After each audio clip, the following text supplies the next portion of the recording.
Nasuspindi nga po ng 60 araw. Ito pong si Cavite Congressman Kiko Miao Barzaga. At dito ho ay nagkaroon po ng debate at kaguluhan o tensyon diyan po sa mababang kapulungan ng Kongreso dahil sa meron po mga pumalag at na kung saan ay ngayon pinagkukumpara ano ba ang mas mabigat na parusa o dapat na aksyonan ng mababang kapulungan ng Kongreso ay itong usapin sa mga nagnakaw sa pondo ng bayan o ito hong bumabatikos at sa ating gobyerno. So yan po ang ilan po sa isang tinig. Ito'y matapos na magdesisyon na suspindihin ng 60 araw at walang kulang benepisyo o sweldo. Ito pong si Congressman Kiko Barzaga. At 5 po ang bumoto ng no o hindi sang-ayon sa pagsuspindi kay Congressman Kiko Barzaga ay itong sinasagip Party List Representative Paulo Marcoleta. At again din po itong si Kamanggagawa Party List Representative Eli San Fernando at again din po si Bagong Henerasyon Party List Representative Robert Nasal.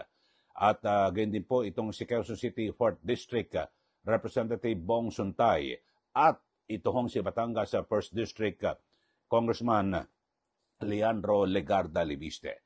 So nagkakaisa po yung kanilang tinig nito hong 5 na kung saan dapat ay mas inuna po ito hong pag-aksyon ng mababang kapulungan ng Kongreso sa kanilang mga kapwa mababatas na nasasangkot ho rito sa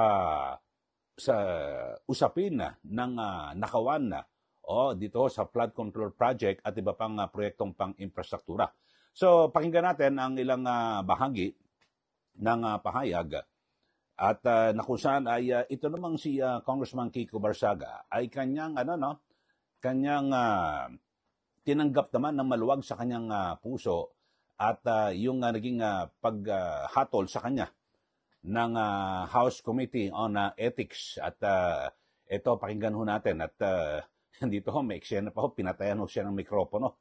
Itong si Congressman Kiko Barzaga. Panoorin ho natin yung kanyang pahayag at talagang malagot niya po na tinatanggap yung naging desisyon ng mababang kapulungan pero sabi niya ho ay nananatili yung kanyang paninindigan na ito pong ang Pangulo, si Pangulong Marcos Jr. ay dapat daw hong papanagutin sa iba't ibang mga krimen. Panoorin ho natin ito pong si Congressman Kiko Barzaga.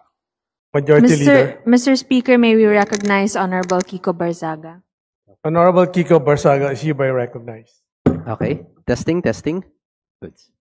I wholeheartedly accept the decision of the committee, but I maintain my stance that President Marcos must be held accountable for his crimes. Too many people have died and too much money was plundered from the Filipino people for us to stand down now. Whatever punishment may fall upon me and others who stand against this president who has lost his constitutional mandate of serving the people is inconsequential in relation to the amounts of lives and futures that will be saved when President Marcos leaves Malacanang. It took the deaths and imprisonment Point of order, of Mr. hundreds Speaker. of thousands to bring Marcos Sr. to Point of justice. order, Mr. Speaker. My punishment is only the beginning of our fight against the Mr. Speaker, may we recognize Chairman Abalos for the point of order. Dear colleagues. Mr. Speaker, point of order. Honorable JC Barzaga is JC. Mr. Abalos is hereby recognized. Mr. Speaker, may I be recognized? The respondent has already spoken. He has said that he has accepted the imposed penalty under the committee report. Therefore, I reiterate the motion to consider the adoption of the committee report and call the roll of members for nominal voting. Mr. Speaker, I just yielded to the Honorable Barzaga. The floor is mine. But Mr. Speaker, I have a point of order. Majority Okay. Leader.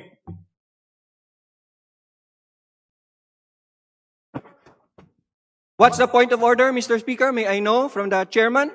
Mr. Speaker, as sponsor of this resolution, I have not yet yielded my time to the respondent. Majority Leader. If the chairman so wishes, he has his time, Mr. Speaker. Yes. Honorable JC Abalos is hereby recognized.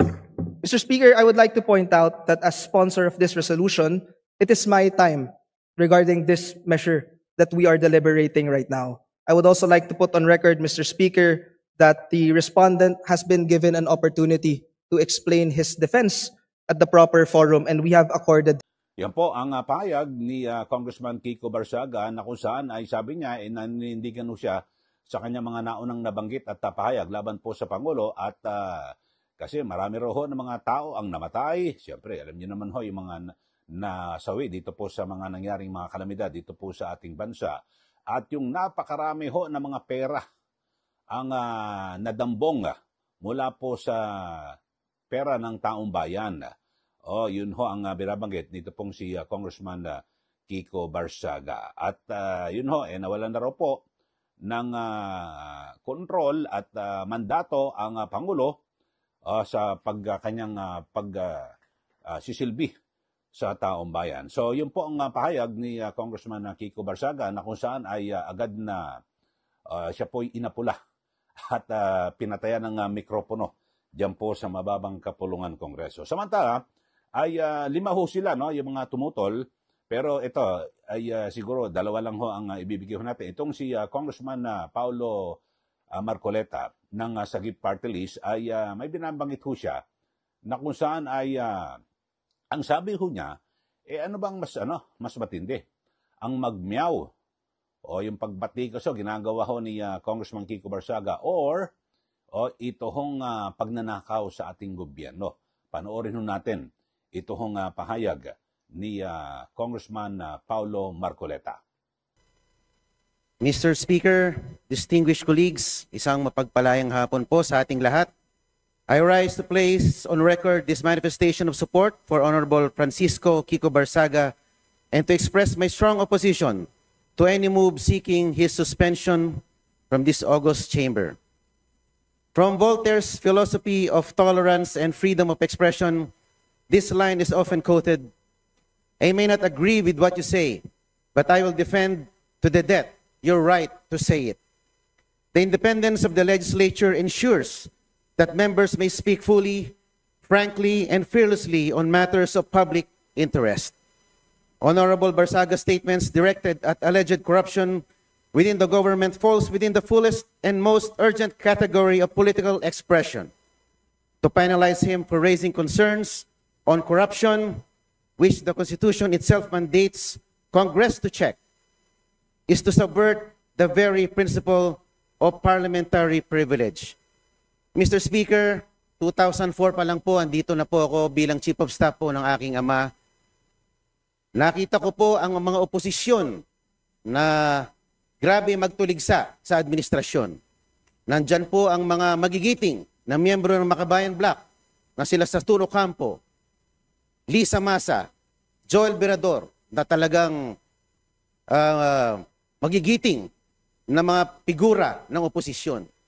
Pero hindi naman po sila naharap sa mga ethics case, gano'n man sila kaanghang magsilita laban sa administrasyon.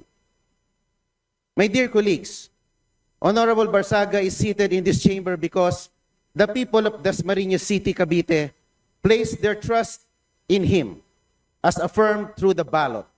Article 6, Section 6 of the Constitution states that members of this House derive their authority exclusively from the electorate. Ano po ba ang mas mabigat na kasalanan? Ang magmiyaw o ang magnakaw? Ano ba ang mas mabigat na kasalanan? Ang mag-video at mag-selfie at mag-post ng pagkadismaya sa gobyerno, ang isang batang congressman? O ang ginawang sistematikong pagnanakaw sa gobyerno? O at pagsimot sa bilyon-bilyong piso sa kaban ng bayan sa pamamagitan ng mga ghost projects? Ang mga posts ni Kong Miao ay mistulang alingaw-ngaw lamang ng saloobin ng nakararaming mga Pilipino. To impose the penalty of suspension is to overturn the sovereign choice of the people. That remedy is reserved only for conduct so reprehensible and destructive of the institution that it overwhelms democratic legitimacy. No such circumstance exists here. Honorable Barsaga's only act was to express his views regarding corruption in government a matter of public concern central to democratic oversight. Let not the House of Representatives be weaponized against its own members. Thank you very much, Mr. Speaker. Ayan po ang pahayag at sabi ho ni Congressman Marcoleta ay ibinibigay at isinisiwadat lang naman ni Congressman Kiko Miao Miao Barsaga yung kanyang damdamin at siyempre para na rin po sa bilang bahagi ng kanyang karapatan sa malayang pamahayag. O yun ho. At may binabanggit din ho itong si Congressman Marcoleta na sa mga nakaraang administrasyon at sa mga nakaraan 2024 para ho, sa mga nakaraan na mga panahon ay meron din naman ho na matitinding pagbatikos ang ginagawa, lalo na yung mga Makabayan Black, etc. Na kung sana hindi naman po sila nasuspindi.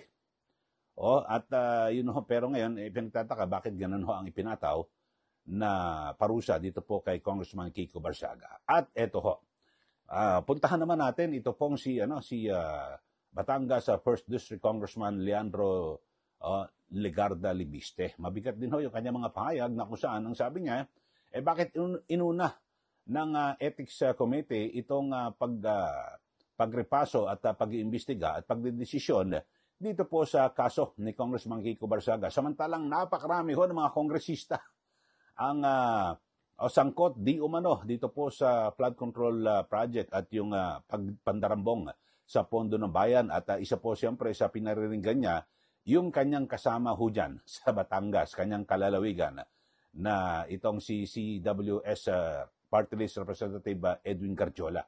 Ito, panoorin ho natin mga kababayan itong pahayag ni Congressman Leandro Legarda Libiste. Honorable Leandro Libiste is hereby recognized.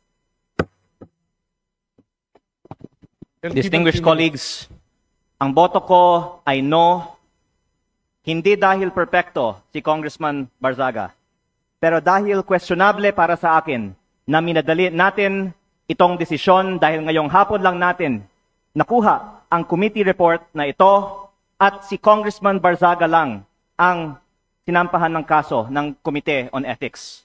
Ang boto ko ay no, lalo na dahil inuuna natin ang kaso niya kaysa sa mga mas seryosong isyong kinakaharap ng isa sa mga kasamahan natin. Isang kapwa kong Batanggenyo na nandito ngayon na bumoto sa kaso ni Congressman Barzaga. Hindi ba nakakahiya maging miyembro ng Kongreso dahil parang naging normal na meron tayong isang kasamahan na inakusahan na nagbayad para sa mahigit 100 billion pesos ng mga kontrata sa DPWH. Para bang tinatanggap natin na normal lang magkaroon ng kasamahan na iniugnay sa pagnanakaw ng bilyong-bilyong piso na hindi iniimbestigahan na ng Committee on Ethics, Public Works o Infracom, samantalang inuunan natin ang kaso ni Congressman Barzaga, habang hindi man lang natin pinaglalaanan ng masusing atensyon ang mas mabigat na aligasyon, lumalabas na parang okay lang magnakaw sa Kongreso. Nakatala na sa kasaysayan na sa gitna ng matinding kontrobersiya sa korupsyon, ito ang inuna ng Kongreso at parang lang walang mali sa ginagawa ng isa sa ating kasamahan at tayo mismo ay ngayon sumisira sa imahe ng Kongreso. Mahiya naman tayo. Yan po ang pahayag ni Congressman Libiste at na kung saan ay kanyang kini-question yung naging desisyon ng kanyang mga kasamahan laban po kay Congressman Kiko Barsaga. So, ang dami ho, no? 5 ho sila ang tumutol na ipataw ang parusa dito po kay Congressman Kiko. Kayo ho sa ating mga viewers, sa ating mga nanonood ho ngayon dito po sa ating channel, anong pong masasabi niyo rito? So, ngayon pinagpipilian, tama ba na aksyonan agad ito hong bumabatikos sa administrasyon or yung mga sinasabing kontraktor na di umano ay congressman na kontraktor pa. At talaga namang sila po ay nandarangbong ng bilyong-bilyong piso mula po sa kaba ng bayan. So yan po ang binabanggit ho, yan pong issue. At kayo ho, sige magbigay na po kayo ng comment dito po sa ating channel at para mas maganda ho, maibulalas nyo rin po inyong damdamin At dito ho, para po kay Congressman Kiko Barsaga at again din po sa hatol ng House Committee on Ethics na 6 na pong araw na pag-sususpinde at bukod dyan, inaatasan din si Congressman Kiko na tanggalin ho yung kanyang mga post sa kanyang social media account, yung mga matitindi raw ho, yung mga critical at mga banat po sa gobyerno. So, message na po kayo. At samantala, ito, pakita ko na rin ho yung eksena na kung saan ay inistabo ni Congressman Garjola, yung kanyang kababayan na si Congressman Lebiste, ng lapitan. O siyempre, ito po ang nag-expose. Ito ho nagbubunyag, yung batang congressman, laban po sa kanyang kasamang sa lalawigan ng Batangas. Ito pong si Congressman Edwin Garjola. Panoorin niyo lang ho mga kababayan itong eksena at para alam niyo rin, no, lalo na yung mga hindi nakasubaybay sa naging sesyon diyan po sa mababang kapulungan ng Kongreso. Ito yung nilalapitan ni Congressman Lebiste, itong si Garjola, talagang iniiwasan at iniwanan. Pero makulit din itong si Congressman Lebiste kasi gusto niya magpa-selfie. Hindi ko alam kung bakit O inaasar niya o naman, tapos sinundan pa. Pero wala namang violenting nangyari. So ito, panoorin niyo lang ho itong eksena ito sa mababang kapulungan ng Kongreso. Ayan po si Congressman Lebiste at kanyang nagtangka siya mag-selfie dito po kay Congressman Edwin Garjola. Bernos G, Bernos J, Biron, Bocobo, Bolivia, Bondo, Briones, Bulyo Pegta, Cagas, Calderon, Calixto, Cawagdan, Cari, Castro, Cayton, Celeste, Sendana, Ceniza, Chan, Chua, Chuatay, Chungalao, Ho, Popular, Ojuanco Jaime Eduardo Mark, Ojuanco Mark, Coliantes, Corvera, Cruz Agata, Cruz Ricardo, Cruzado, Cuan, Dugo, Dalo, De Yanghira, Daza, De Jesus, De Lima, De Venecia, Defensor, De Gama. Yan po mga kababayan at napanood nyo, no? Talagang kung sabagay, itong si Congressman Garjola, talagang masama pong loob. Siya po ang naglalantad ho ng mga sinasabi na di umano'y, kasi contractor ho ito, itong si si Garjola. At ang sabi niya, talagang bumibili po ito ng mga proyekto. At talagang nagkamal di umano ito ng talagang bilyong-bilyong piso na salapi mula po sa mga proyekto diyan po sa DPWH. So, sige, okay po, comment na ho at huwag niyo hong kalimutan na mag-subscribe din yung mga bago po sa ating channel para kayo po laging updated dito po sa ating mga pinag-uusapan, lalo na po yung issue ng bayan. Maraming salamat muli. Ito po si Ka Eli. Magandang araw po sa ating lahat.